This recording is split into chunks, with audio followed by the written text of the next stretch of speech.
दडगाव तालुक्यामध्ये अवकाळी पावसामुळे कैरीचं मोठं नुकसान, कैऱ्या गळून पडल्यामुळे शेतकरी हवालदिल। सातपुड्यातील उमराणी गावामध्ये गारपिटीमुळे कैऱ्यांचा खच पडला, आमसूल उद्योगाला मोठा फटका बसला। दक्षिण अहिल्यानगर जिल्ह्यामध्ये पावसामुळे मोठं नुकसान, पारनेर, श्रीगोंदा, संगमनेर, अकोले, श्रीरामपूर, राहता, नगर तालुक्यात अवकाळीमुळे 18,350 हेक्टर क्षेत्र बाधित, पावसाचा 35,000 शेतकऱ्यांना फटका। नांदेड जिल्ह्यामधील शेतकरी अस्मानी आणि सुलतानी संकटात, आखाती युद्धामुळे जिल्ह्यातील कलिंगड निर्यात थांबली, तर वादळी वाऱ्यामुळे मिरची पिकांचं नुकसान। अहिल्यानगरच्या पारनेर तालुक्यामध्ये अवकाळी पावसामुळे मोठं नुकसान, मस्केवाडीमध्ये कांदा, गहू, फळबागांचं नुकसान, पासुंदे, पळशी, वनकुटे, खडकवाडी, पाडळी, आळे, मस्केवाडी, रेनवडी गावातही पावसाचा फटका। अवकाळी पाऊस आणि गारपिटीच्या भीतीनं फळबाग उत्पादक शेतकऱ्यांचं डाळिंबाच्या बागेवर आच्छादन। बदनापूर तालुक्यामधल्या शेलगाव इथल्या हरी अंभोरे यांचा प्रयोग, 2 लाख रुपयांचा खर्च आल्याचं म्हणणं। महात्मा गांधी राष्ट्रीय ग्रामीण रोजगार हमी योजनेअंतर्गत मिश्र रोपवाटिका योजना तयार, योजनेवर शेतकऱ्यांचा आक्षेप, कर्मचाऱ्यांना हलगर्जीपणामुळे 1 लाख रोपं वाळून गेली। चंद्रपूर जिल्ह्यामधल्या मिंथूर गावच्या शेतकऱ्यांना मागितली इच्छामरणाची परवानगी, प्रशासनाकडून योग्य आर्थिक मदत मिळत नसल्यामुळे इच्छामरणाची परवानगी मागितली। सावकाराच्या जाचामुळे शेतकऱ्यांना काही दिवसांपूर्वी कंबोडियामध्ये किडनी विकली होती। काल झालेल्या अवकाळी पावसामुळे पिंपरी चिंचवडमध्ये 17 ठिकाणी झाडं पडल्यानं गाड्यांचंही मोठं नुकसान। लातूर जिल्ह्यामध्ये आंबा फळबागांना वादळी पावसाचा मोठा फटका, वादळी वाऱ्यासह गारपीट झाल्यानं आंबा पीक जमीनदोस्त, वादळी पावसाचा फटका बसल्यानं शेतकरी अडचणीत। छत्रपती संभाजीनगरच्या फुलंब्री तालुक्यामध्ये अवकाळी पावसामुळे आंबा बागांचं नुकसान, तत्काळ नुकसान भरपाई देण्याची शेतकऱ्यांची मागणी, वादळी वाऱ्यामुळे कच्चे आंबे गळून पडले। नाशिक जिल्ह्यामध्ये धुक्याची चादर, द्राक्ष आणि कांदा पीक धोक्यात, धुक्यांमुळे कांदा पिकावर बुरशीजन्य रोगाचा प्रादुर्भाव वाढण्याची शक्यता, शेतकऱ्यांना महागडी औषध फवारणी करण्याची वेळ येणार। उत्तर पुणे जिल्ह्यामधील खेड, आंबेगाव, जुन्नर आणि शिरूर तालुक्यामध्ये सलग 4 दिवस वादळी पाऊस आणि गारपिटीचं थैमान, काढणीला आलेला कांदा शेतातच पाण्यामध्ये गेल्यानं शेतकऱ्यांचं अतोनात नुकसान। वर्धा जिल्ह्यामध्ये देवळी, आवरिवी आणि तालुक्यामधील 5 गावांमध्ये वादळी वाऱ्यानं घरांचं नुकसान, देवळीमधील काही गावांमध्ये घरांचे छप्पर उडाले, नुकसानीच्या माहितीचे प्रशासनाकडून संकलन। जालना जिल्ह्यामध्ये 15 दिवसांमध्ये 3 वेळा अवकाळी पावसाची हजेरी, 2000 पेक्षा अधिक हेक्टरवरील पिकांचं नुकसान, रब्बी हंगामातील पिकांसह फळबागांचाही समावेश, वीज पडून छोटी मोठी 16 जनावरही दगावली। नंदुरबार तालुक्यामध्ये वादळी वाऱ्यासह अवकाळी पाऊस आणि गारपिटीमुळे शेतीचं मोठं नुकसान, शेतीचं नुकसान झाल्यानं शेतकरी चिंताग्रस्त, नुकसान भरपाईची शेतकऱ्यांची मागणी। मनमाडमध्ये अवकाळी पावसाचा मका पिकाला फटका, शेकडो क्विंटल मका पावसामध्ये भिजल्यामुळे लाखो रुपयांचं नुकसान। चंद्रपूर शहरातील पाणीपुरवठा विस्कळीत, इरई नदीच्या जॅकवेलमधील पंपामध्ये बिघाड झाल्यानं पाणीपुरवठा विस्कळीत, शहरामध्ये टँकरद्वारे पाणीपुरवठा करण्याची वेळ, पंप बिघाड दुरुस्ती युद्धपातळीवर सुरू असल्याची पालिका प्रशासनाची माहिती। जळगावच्या 40गावमध्ये गारपिटीसह वादळी पावसाचा तडाखा, अचानक बदललेल्या हवामानामुळे जनजीवन विस्कळीत, गारपिटीमुळे शेती पिकांना मोठा फटका बसण्याची शक्यता।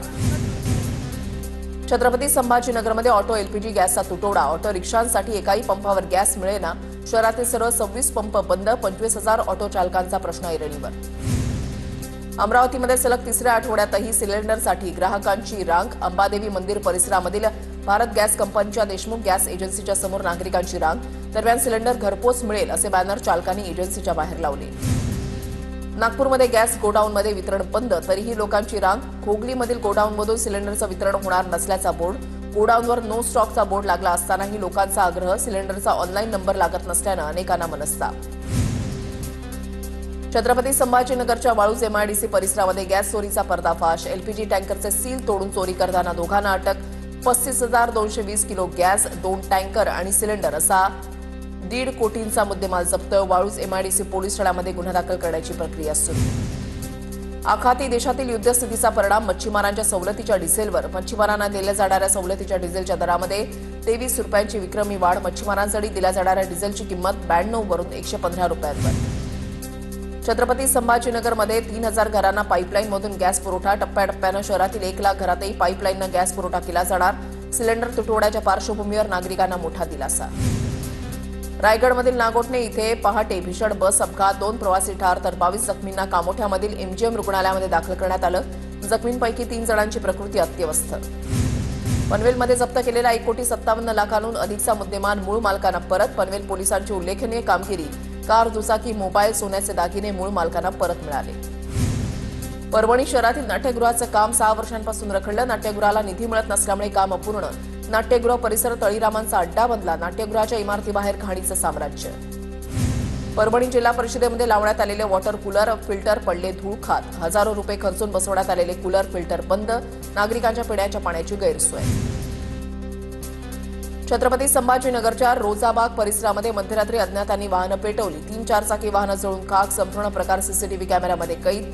स्थानिक नागरिकांकडून बोरच्या पाण्यानं आग विझवण्याचा प्रयत्न. एडीएमसीमध्ये महिला कर्मचाऱ्याला लिपिकाकडून शरीर सुखाची मागणी. सेटलमेंटसाठी लिपिकानं शरीर सुखाची मागणी केली. डोंबिवली सावळाराम क्रीडा संकुलातील लिपिक निलंबित. वरिष्ठ लिपिकावर गुन्हा दाखल झाल्यानंतर पालिकेची कारवाई. नागपूरच्या नारखेडमधील मालापुरामध्ये बालविवाहाची घटना उघडकीस. धार्मिक कार्यक्रमादरम्यान 15 वर्ष अल्पवयीन मुलीचा लावण्यात येत होता विवाह. वैद्यकीय तपासणी करून मुलीला बालगृहामध्ये दाखल करण्यात आलेला आहे. नाशिकमध्ये आणखीन एक सेक्स स्कॅन्डल उघडकीस. व्यावसायिकाला मैत्रिणीचे व्हिडिओ व्हायरल करण्याची धमकी. 12 लाखांच्या खंडणीची केली मागणी. 10,000 स्वीकारताना 4 संशयितांना पोलिसांनी घेतलं ताब्यात.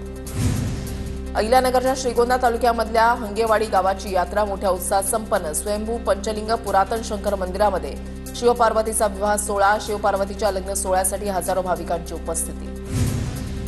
येडेश्वरी देवीच्या पालखी सोहळ्यावर हेलिकॉप्टरनं पुष्पवृष्टी. शेतकऱ्यांवरचं अवकाळीचं संकट दूर व्हावं. येडेश्वरीच्या चरणी आमदार राणा जगजितसिंह पाटील यांचं साकडं. संत वामनभाऊ महाराज यांच्या नारळी सप्ताहामध्ये पहिलीच गुलाबजामुनची महापंगत. पंगतीसाठी तब्बल 25 क्विंटल गुलाबजामुन तयार. महंत विठ्ठल महाराज शास्त्री यांच्या मार्गदर्शनाखाली मसोबाची वाडी इथे 94वा नारळी सप्ताह सुरू. इगतपुरी शहरामध्ये गुड फ्रायडे निमित्त वधस्तंभाची मिरवणूक. ख्रिस्ती बांधव हातामध्ये क्रूज घेऊन आणि श्वेत वस्त्र परिधान करून मिरवणुकीमध्ये सहभागी. मिरवणुकीमध्ये येशू ख्रिस्तांच्या जीवनातील विविध प्रसंग साकारले.